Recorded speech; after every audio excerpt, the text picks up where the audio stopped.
Yes, Kweku. Yeah. Well, Mr. Rawlings is a Ghanaian citizen. He's entitled to, react to anything that he finds adverse to his interest. So I'm not about to take away his democratic right to have spoken to the documentary and the kind of things he said. I thought I had the impression that this documentary is only one out of many that your station or Raymond are embarking he's on an enterprise to do what's unresolved crimes that shook the nation. Yes. So, and this is one of them. Yes, so it's only that they use their discretion to begin with this. And I think I like the idea they began with this. Yeah, that's a more dramatic, explosive thing. If you want to capture people's attention and keep on the tree, why not? You can start with this. But I'm sure others will come. Mr. Rawlings has alluded to some. So we hope when they come, I would want to know what Mr. Rawlings' reaction would be. But having said that, I would have wished if he had kept quiet. If I were his advisor, I would have told him that, sir, silence is golden relative to this particular incident, this documentary. Where was Mr. Rawlings when the NRC pronounced its verdict? Look, the NRC was not a documentary. It was something that was conducted under an act of parliament. Of course, it took into consideration all this indemnity, immunity, all those things. So it took away criminal jurisdiction from the NRC agenda and left it on a, truth-telling, reconciliation type of fact-finding, all those things meant to, heal our souls, as it were. And I'm sorry I do this, but this is a public document. It's a public record. So I'm not sure anybody can tell me I'm accusing anybody. And indeed, it's not my view. I'm quoting. Okay. This is from page 139 of the volume 1 executive summary of the NRC report, which is dated 12 October 2004. It says, the SIB found Captain Chikata to be a co-conspirator in the abduction and cold-blooded murder of the judges and the retired army officer. But like Amatekwe, Captain Chikata could not by himself have carried out the deed because he was not even a member of the PNDC. It needed the authority of someone higher up, and that person was Flight Lieutenant Rawlings, who, according to evidence before the commission, had months before he succeeded in overthrowing the Liman administration, threatened to punish the judges who had freed so-called AFIC convicts. Without his express orders or tacit approval, the operational pass would not have been issued to America and his gang. It was the public reaction to the abduction that led to the cabal to beat a retreat and try to undo what had already been done. The search for a scapegoat began, and the misguided Amatekwe was found to fill the role. Like the man who rode on the back of a tiger, he did not know how to get off and ended up in its mouth. This is SIB. Look, a serious verdict by a commission of that nature. You were former president, chairman of the PNDC, all those things. What was his reaction to such an explosive verdict?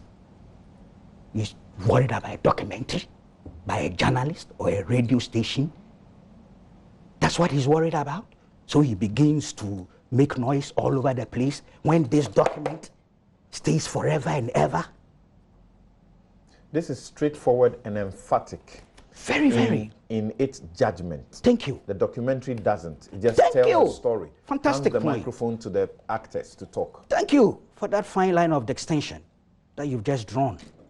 So I expected that this one rather would have elicited a more serious reaction from him, not the noise, hey, that. No, very serious, focused. Why did he let this go? Apart from the noises that he made. In terms of the real value. How many years down the line? 2004. We are 2018, 14 years down the line. You are now coming to talk of fundamental distinction between justice for 4 people and injustice for 40 people. That's not a resolution. For you who was chairman of that regime then and became president subsequently, you see, he missed a great opportunity. People have forgotten. He appeared before the NRC. He actually 13 times was invited to come and respond to allegations and things people had made about him. And there was a procedure to follow.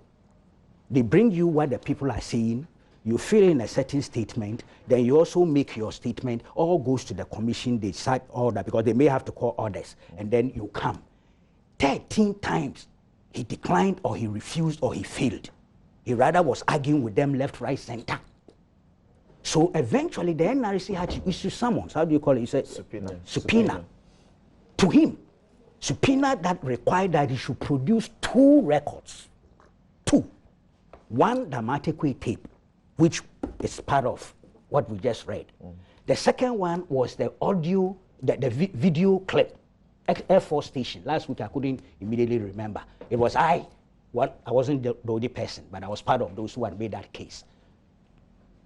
Okay, the extrajudicial execution of Jiwa, Sakwadie, and the rest. Sakwadiado, the soldier, the former AFIC member, who were shot right there at the Air Force Station after they themselves had decided that all these people are guilty. Shoot them.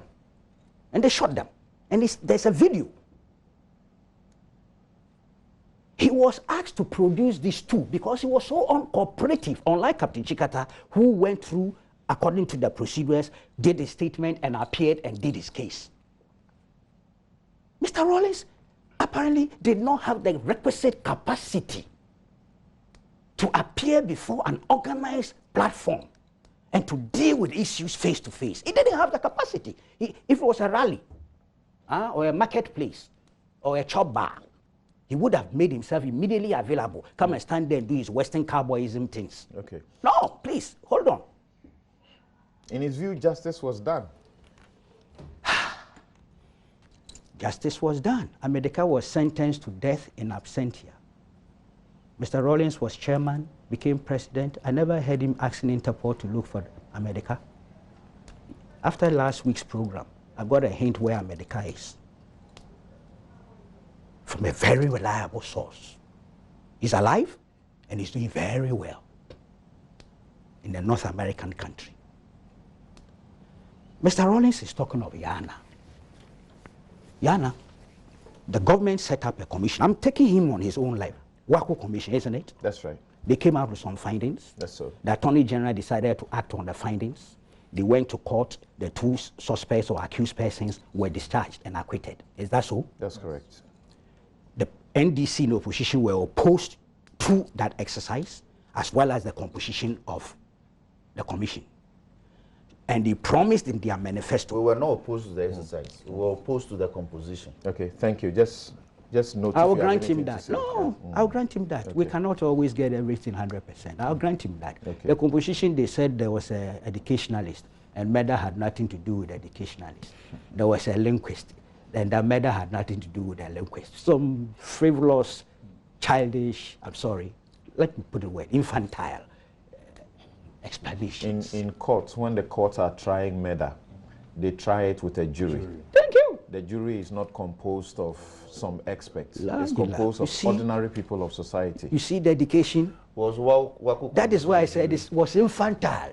You cannot import the same. He said it's what linguist, and that what has criminal investigations or murder investigations got to do with linguistics.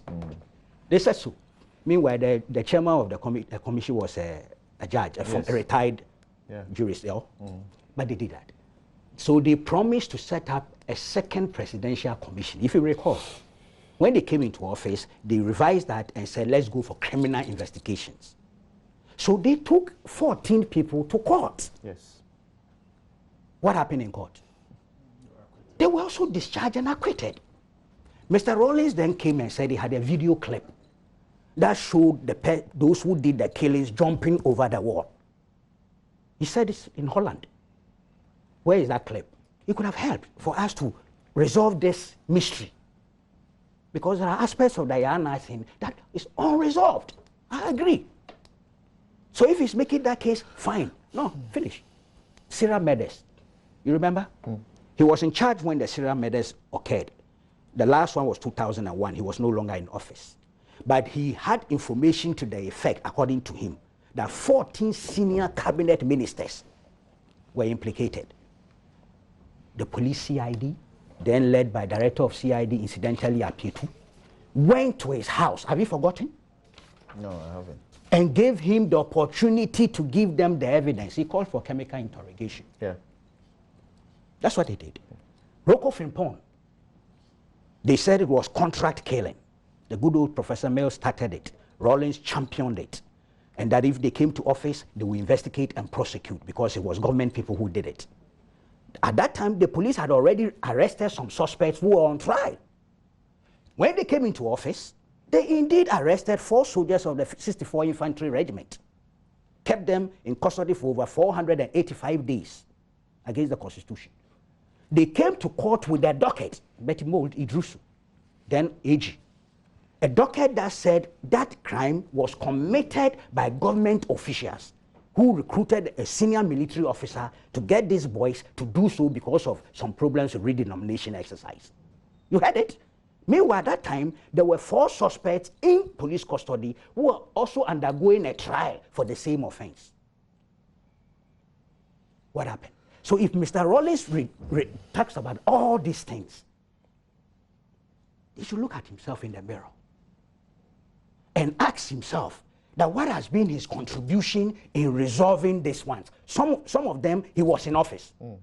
He had opportunity to do. Okay. Some, he wasn't in office, but they said he had something of evidential value to provide. Okay. Nil. All right, Kweku.